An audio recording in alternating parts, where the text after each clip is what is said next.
Бензин қаншаға қымбаттайды?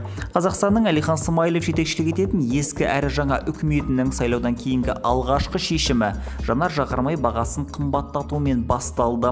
Министрлер кабинеті сайлау науқаны аяқталғаннан кейін бірден қазақстандықтарға тосын сый жасады. 12 сәуірден бастап АИ-92 және АИ-93 бензинінің бағасы литріне 182-187 теңгеден 205 теңгеге дейін шамамен 11%-ға көтерілді. Ал дизель отынның бағасы 20%-ға, яғни 295 теңгеге дейін қымбаттайды. Бұл туралы дүйсенбі күні орталық коммуникациялар қызметінде өткен брифингте энергетика министрі міндетін атқарушы Болат Ақшолақов айтты. Үкімет бензин тапшылығына тап болмау үшін осындай шараларды қолға алып отыр деп түсіндірді ол. Бұл жолы бағаның көтерілуіне не себеп болды?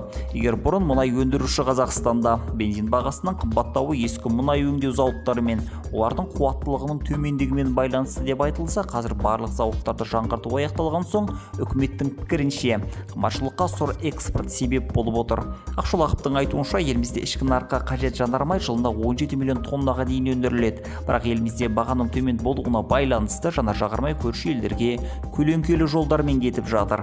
Біз де қол қусырып отырмай барлық шараларды қолдандық. Темір жол және автомобиль көлігімен жанар жағармай материалдарын экспорттауға тыйым салынды. Ресурс иелерін жанар жағармай материалдарын тікелей жанар жағармай құю станцияларына сатуға міндеттейтін нормалар қабылданды.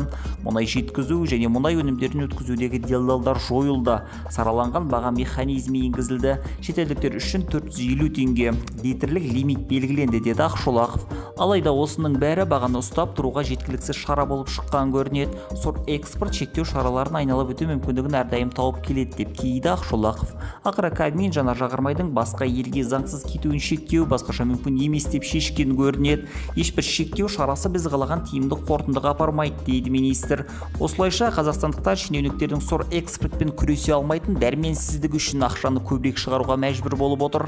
Ендеше инфляциядан тыс жанар жағармайға келейік. Еске салсақ, президент Қасым-Жомарт Тоқаевтың үкімет алдында қойған маңызды міндеттерінің бірі инфляцияны 2 есе азайту болатын.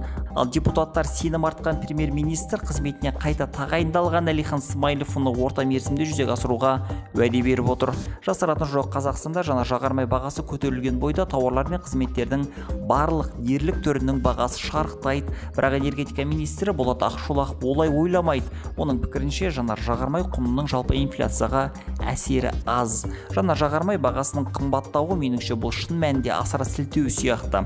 2021 және 2022 жылдардағы статистикаға қарасаңыз, жанармай бағасы өзгерген жоқ, бірақ тауарлар осы уақыт ішінде өз жолымен қымбаттап жатты. Сондықтан бұл айтарлықтай өсім болады деп ойламаймын. Тағы бір мәселе, қымбатшылықты бақылау керек. Сондықтан әрине біршама өсім болады, бірақ оның бәрі жоспарланған инфляция шегінде болады деп ойлаймын. Жалпы инфляцияға жанар жағармай бағасының үлесі көп болады деп ойламаймын деп сендірді Ақшолақов барлығын.